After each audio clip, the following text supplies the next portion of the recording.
Hello friends, welcome to my YouTube channel. जैसे कि आपको पता है, हमने सीडीपी की सीरीज़ स्टार्ट की हुई है जिसमें हमारा आज का टॉपिक है इंटेलिजेंस। ये टॉपिक जो है सीटेट में तो फिर भी थोड़ा सा कम, पर रीट एंड एस्टेट में बहुत पूछा गया है और इससे क्वेश्चंस काफ़ी सारे बनते हैं। So let's start.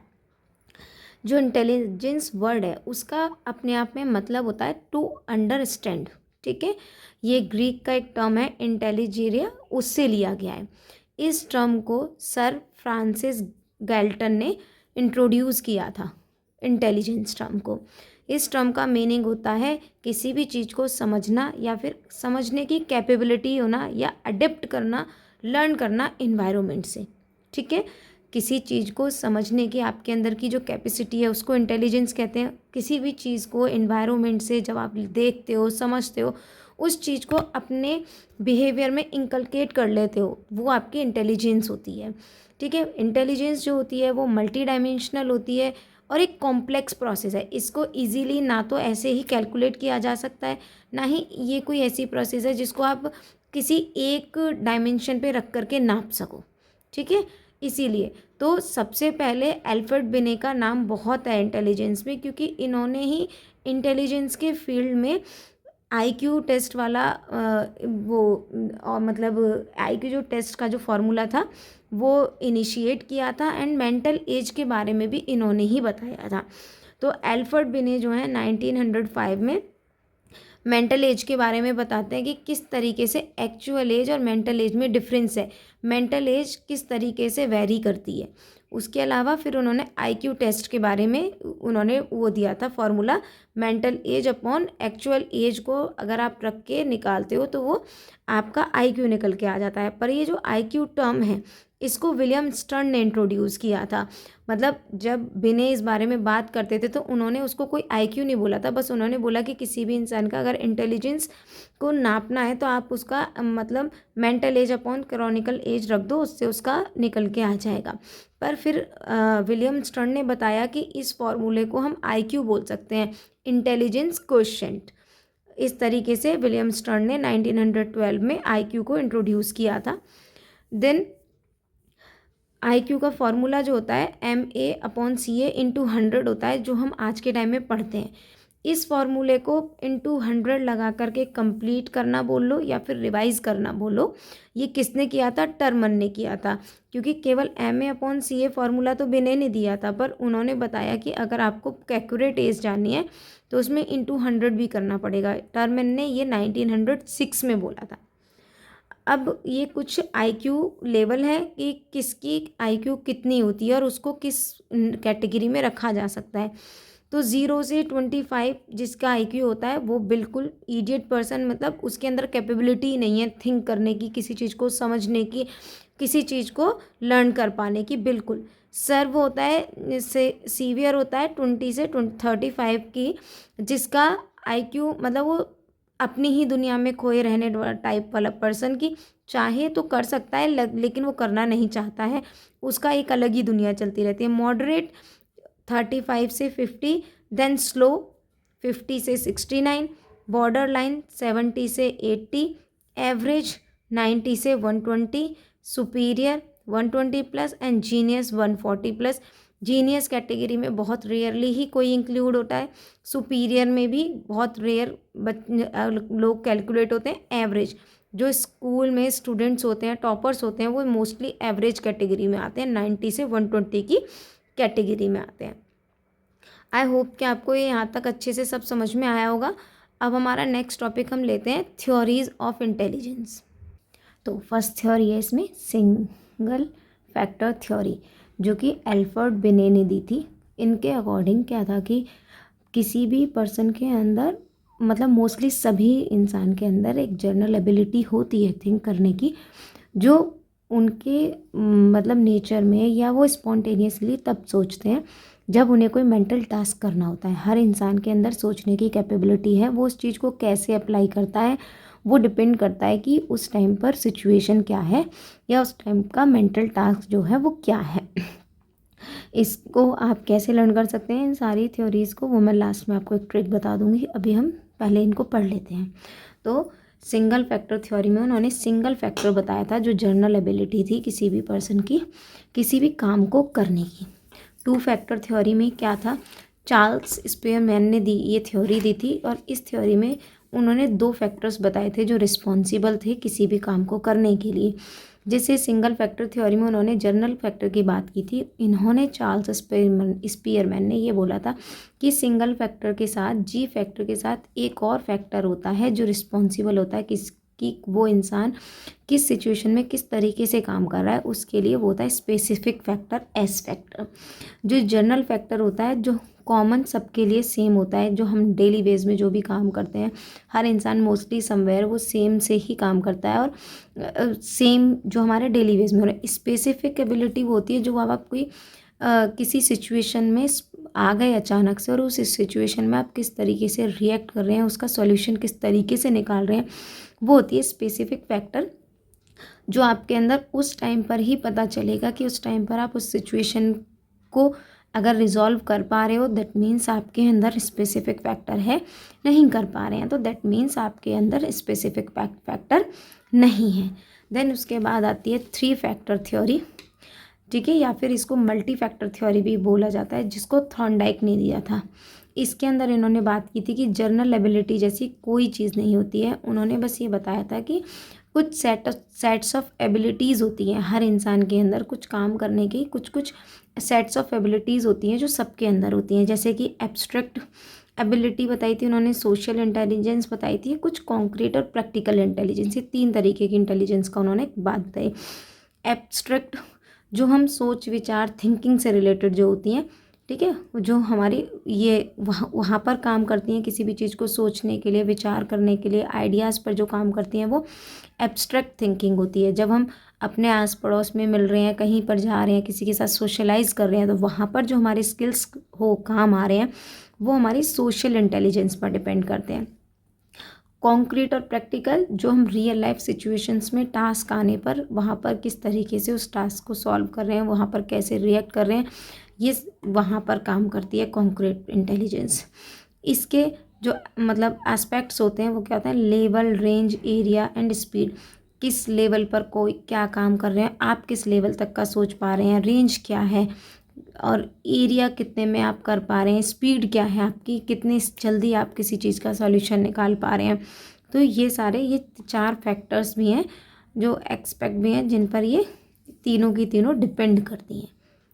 आप आई होप कि आपको यहाँ तक समझ में आई होगी। एग्ज़ाम में बहुत ज़्यादा क्वेश्चंस नहीं आते हैं, डायरेक्ट आते हैं थ्योरी से, तो कि कौन सी वाली थ्योरी किसने दी थी इस बिहाफ पे ज़्यादातर क्वेश्चन आते हैं। समटाइम्स ऐसे पूछ लिया जाता है कि जी फैक्टर किसने दिया था, एस फैक्टर किसने दिया था। ये सारी चीज़ें आपकी तब और अच्छे से क्लियर हो जाएंगी जब हम क्वेश्चंस की प्रैक्टिस करेंगे। अभी हम थ्योरी को पढ़ लेते हैं, ठीक है। और इसमें क्वेश्चन कई बार ऐसे आ जाता है कि आप कौन मतलब चार ऑप्शंस होते हैं तो चार में से कोई एक अलग होगा कि कौन सा फैक्टर है जो थॉर्नडाइक ने नहीं दिया था। तो आपको ऐसे याद रखना है ASC, ठीक है, या PSC भी याद रख सकते हैं, PAS भी लर्न रख सकते हैं, practical, social, abstract. Multi factor के बाद फिर आती है ट्रायआर्किक थ्योरी। ये आपको याद रखना है, वो थ्री फैक्टर थी थ्योरी, थॉर्नडाइक वाली थ्री फैक्टर थ्योरी है, स्टर्नबर्ग की ट्रायआर्किक थ्योरी है। इसमें कंफ्यूज नहीं होना है, थ्री फैक्टर की थॉर्नडाइक की है और ट्रायआर्किक की स्टर्नबर्ग की है। स्टर्नबर्ग ने PAC का कॉन्सेप्ट दिया था, प्रैक्टिकल थ्योरी, मतलब उन्होंने वही थॉर्नडाइक वाली को हल्का सा और चेंज कर दिया था। प्रैक्टिकल वही जो रियल लाइफ से रिलेटेड होती है, एनालिटिकल होती है जो आप प्रॉब्लम्स को स्कूल में कॉलेजेस में किस तरीके से आप पढ़ने के टाइम पर अपनी एबिलिटीज़ को कैसे यूज़ कर रहे हैं, किस तरीके से एनालाइज कर रहे हैं चीज़ों को और किस तरीके से प्रॉब्लम सॉल्व कर रहे हैं। और क्रिएटिव वो होती है जैसे कोई भी इंसान किसी एक फील्ड में अच्छा है, पेंटर है कोई, या कोई पायलट है, कोई क्रिकेटर है, तो वो उनकी क्रिएटिव इंटेलिजेंस होती है, वो वहाँ पर वो काम करती है। कोई राइटर है, कोई सिंगर है, तो वहाँ पर क्रिएटिव इंटेलिजेंस काम करती है। ये स्टर्नबर्ग ने 3 नेम दिए थे जो तीनों आपको याद रखने हैं, प्रैक्टिकल, एनालिटिकल, क्रिएटिव, PAC से लर्न कर सकते हैं आप। देन आती है ग्रुप फैक्टर थ्योरी जो कि थ्रस्टन ने दिया था। किसने दिया था? ग्रुप फैक्टर थ्योरी थ्रस्टन ने दिया था। जिसमें उन्होंने 7 मेंटल एबिलिटी के बारे में पूछा था। बहुत बार ऐसे क्वेश्चन आता है, PMA किसने दिया था, प्राइमरी मेंटल एबिलिटीज़ किसने बात की थी, थ्रस्टन ने बात की थी, कितनी थी वो, 7 थी। ठीक है, इनकी थ्योरी को ग्रुप फैक्टर थ्योरी भी बोला जाता है। वो 7 कौन कौन सी हैं, spatial, perceptive, numerical, verbal, word fluency, memory, reasoning. ये इन्होंने इनको अलग अलग तरीके से, जैसे स्पेशल थ्योरी इन्होंने बोला था कि जिनके अंदर स्पेशल टैलेंट होता है, जैसे सिंगर, हर कोई नहीं हो सकता, मैं गाना चाहूँ मैं तब भी नहीं सिंग कर सकती। जैसे कोई इंस्ट्रूमेंट बजाता है, कोई भी हो गया, जैसे तबला बजाने वाले, फ्लूट बजाने वाले, तो इन सब का अपना अपना स्पेशल टैलेंट है वो, तो वो उनके अंदर उस तरीके की एबिलिटी है, उस तरीके की इंटेलिजेंस है। परसेप्टिव, जो लोग दूसरे की परसेप्शन को समझ पाते हैं, अपनी राय दे पाते हैं, वो परसेप्टिव। नंबरेबल, जो कैलकुलेटिव होते हैं, कैलकुलेशन बहुत अच्छे से इजीली कर लेते हैं, जैसे कि मैथमेटिशियन हो गए, या नॉर्मल वे में जो शॉपकीपर्स वगैरह होते हैं, उनके अंदर न्यूमेरिकल एबिलिटी ज़्यादा होती है। वर्बल कॉम्प्रिहेंशन, जो वर्बली बोल अच्छा पाते हैं, जैसे कि लीडर्स हो गए, पॉलिटिशियंस हो गए। ठीक है, वर्ड फ्लुएंसी, जिनके अंदर वोकेबुलरी बहुत अच्छी होती है, जो लोग वोकल होते हैं। ठीक है, वर्बल, जो नॉर्मली बड़बड़ बड़बड़ भी बोल रहे हैं, जैसे हमारे पॉलिटिशियन कुछ भी बोलते हैं। वर्ड फ्लुएंसी का मतलब है कि कौन किन वर्ड्स को कितने अच्छे से यूज़ कर रहा है, उनकी फ्लुएंसी कितनी अच्छी है, कितने ज़्यादा वर्ड बोल पा रहे हैं, जल्दी जल्दी बोल पा रहे हैं वो। कुछ लोगों की मेमोरी बहुत स्ट्रांग होती है। ठीक है, जैसे IAS PCS ये लोग बनते हैं, तो ऑब्वियसली उनकी मेमोरी बहुत स्ट्रांग होती है, उसी बेस पे बन पाते हैं वो। एंड रीजनिंग एबिलिटी, कुछ लोगों की रीजनिंग एबिलिटी अच्छी होती है। तो ये सब वो है कि ये ग्रुप फैक्टर्स हैं। उसके बाद देन लास्ट आती है हमारी मल्टीपल इंटेलिजेंस थ्योरी।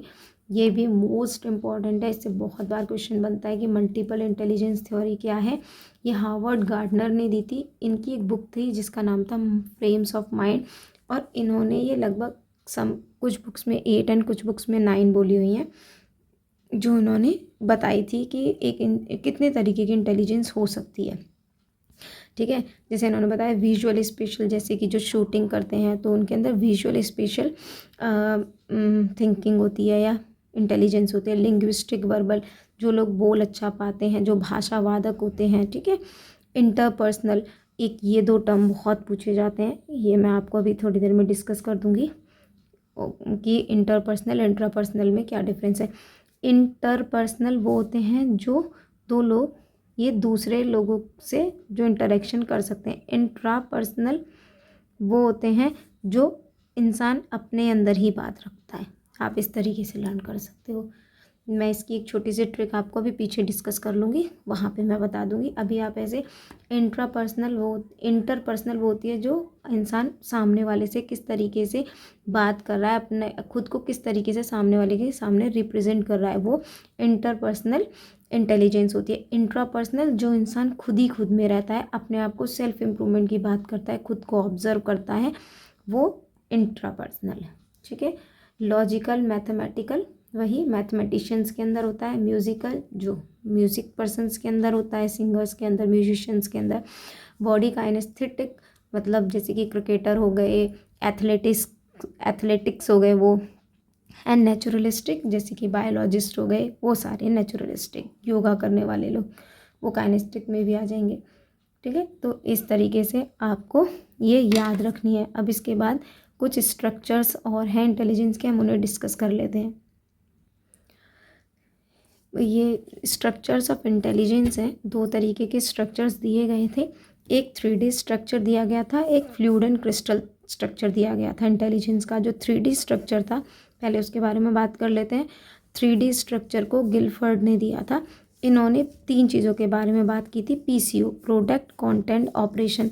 इन्होंने इन सारी चीज़ों का कोरिलेट करके बताया था कि 180 टाइप्स की मेंटल एबिलिटीज़ होती हैं, इंटेलिजेंस होती है, जिसमें से एचटेट ने केवल 120 एबिलिटीज़ को माना है। एक बार पहले ऐसा क्वेश्चन आया था तो उन्होंने 120 वाले ऑप्शन को राइट माना था। ठीक है, इन्होंने गिलफर्ड ने कन्वर्जेंट एंड डाइवर्जेंट थिंकिंग के बारे में भी बात की है। बहुत बार पूछा जाता है कि convergent thinking and divergent thinking के बारे में किसने बात की है, तो गिलफर्ड ने बात की है। कि आप अगर समझते हैं तो कन्वर्जेंट क्या होता है। कन्वर्जेंट होता है कन्वर्ज करना, बहुत सारी चीज़ों को किसी एक पॉइंट पर ला करके सोचना, ये होती है कन्वर्जेंट थिंकिंग। डाइवर्जेंट थिंकिंग होती है कि आप एक पॉइंट के भी एक बहुत सारे पहलू निकाल सकते हैं एक बात के भी, ये होती है डाइवर्जेंट थिंकिंग। इस चीज़ को भी आपको याद रखना है।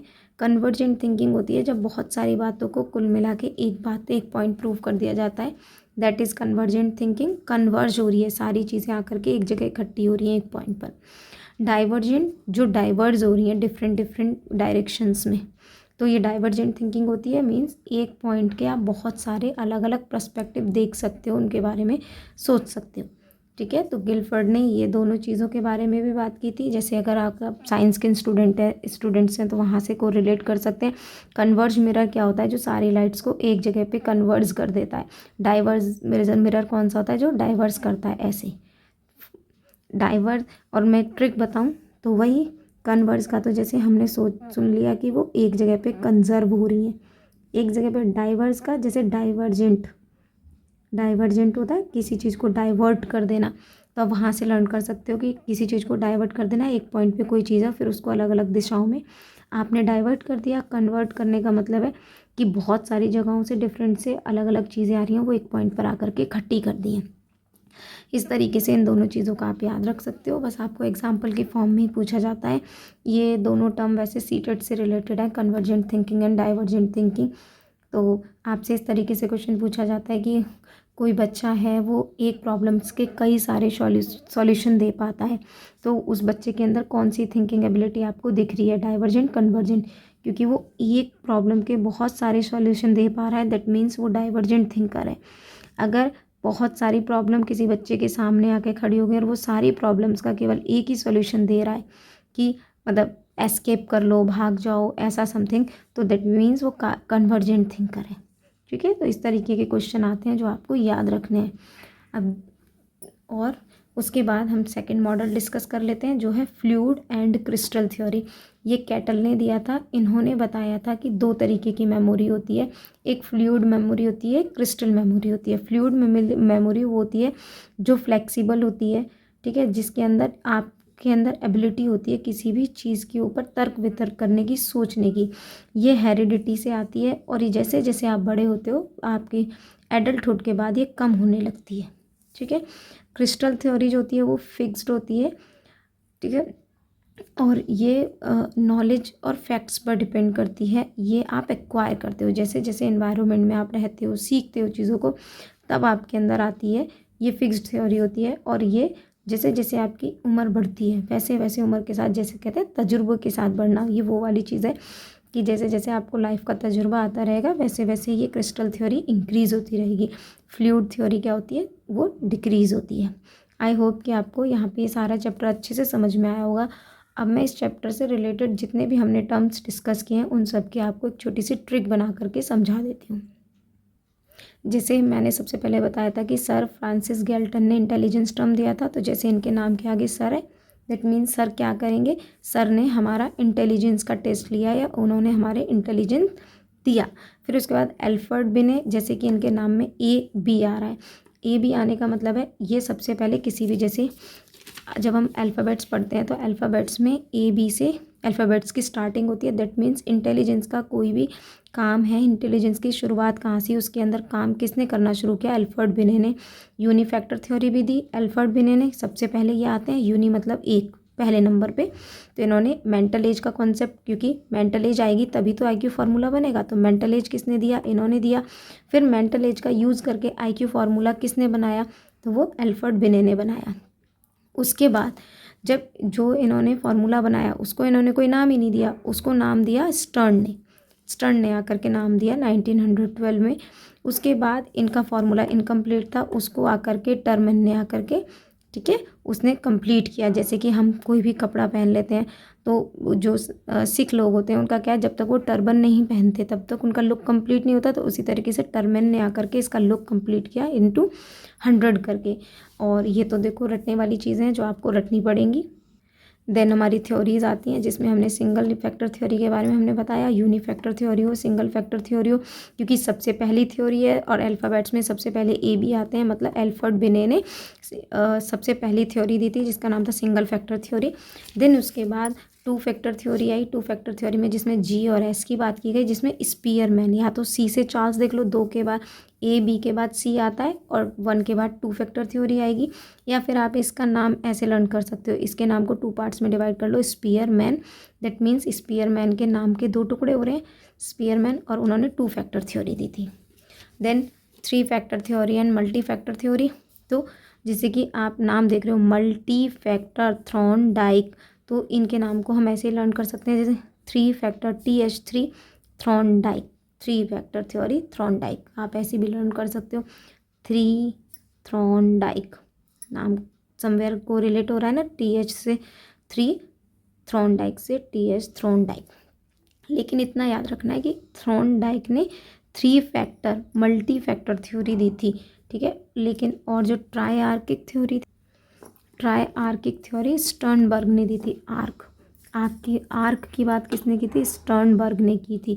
स्टर्नबर्ग आप ऐसे ज्यूम कर लो कि कोई किसी धनुष का नाम है स्टर्नबर्ग, तो स्टर्नबर्ग के बारे में आर्क की बात हुई है, तो किसने दिया था? स्टर्नबर्ग ने दिया था। इन्होंने PAC के बारे में बात की थी, practical, analytical, creative. Then group factor theory कैसे लर्न रखेंगे हम? ये है Thurstone, Louis Thurstone. Group factor theory में इन्होंने PMA के बारे में बात की थी, जो कितने थे? 7। आप ऐसे देखो 7 लोगों का ग्रुप था, जो कि एक थ्रस्टन, मतलब आप ऐसे मानो थ्रस्ट से थंडर मान लो, स्टोन से स्ट्रॉम मान लो कि थंडर स्ट्रॉम आया, तो जिसकी वजह से 7 लोगों का ग्रुप जो था वो बिखर गया। तो इस तरीके से उन्होंने, मतलब ग्रुप फैक्टर थ्योरी में 7 थे और उन्होंने थ्रस्टन मतलब थंडर और स्ट्रॉम आने की वजह से वो बिखर गए, ठीक है। 7 पीपल ग्रुप, थंडर स्ट्रॉम आने से बिखर गया, इस तरीके से लर्न कर सकते हो। तो इसमें आपको याद हो जाए ग्रुप फैक्टर थ्योरी थी, जिसमें 7 एबिलिटीज़ के बारे में बात किया था गया था, और किसने दी थी? थ्रस्टन ने दिया था। आई होप कि आपको ये ट्रिक्स, सिंपल ट्रिक्स अच्छी लग रही होंगी। देन बात आती है मल्टीपल इंटेलिजेंस थ्योरी की, जो किसने दी थी? हार्वर्ड गार्डनर ने।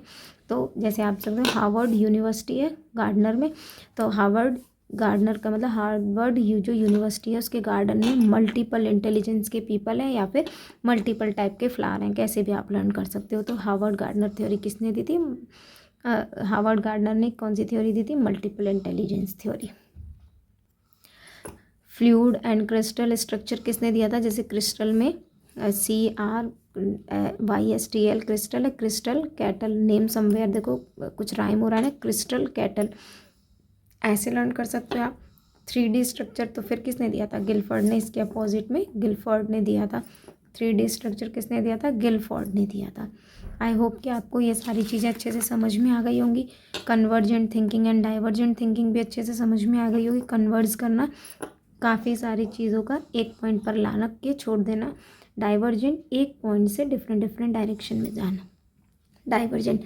अब पीछे एक टर्म हमने वो देखा था, इंट्रा एंड इंटर।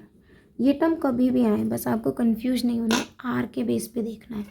आप इसमें आर खुद को समझो कि ये मैं हूँ, आई, ठीक है। आई अंदर आ रहा है, दैट मीन्स अपने आप में रहने वाला बंदा। आई बाहर आ रहा है, मतलब आर बाहर आ रहा है, दैट मीन्स दूसरों के साथ इंटरेक्ट करने वाला बंदा, ठीक है। जैसे अब मैं बोलूँ इसमें इंटरपर्सनल, इंट्रापर्सनल, ठीक है। तो इंट्रा मतलब पर्सनल और इंटर के बीच में आर जो है वो बीच में आ रहा है, दैट मीन्स खुद में रहने वाला। इसमें इंटर के बाद आर आ रहा है, मतलब दूसरों से इंटरेक्ट करने वाला बंदा, दूसरों के साथ इंटरेक्ट करने वाला। ये आर जो है वो पर्सनल के पास आ रहा है ना, इसीलिए दूसरों के साथ इंटरेक्ट करने वाला बंदा। आई होप कि आपको ये यहाँ तक ट्रिक सारी समझ में आई होंगी, आपको ये चैप्टर अच्छा लगा होगा। और प्लीज़ अगर आपको अच्छा लगता है तो मेरे चैनल को लाइक, शेयर, सब्सक्राइब करें। And thank you for watching.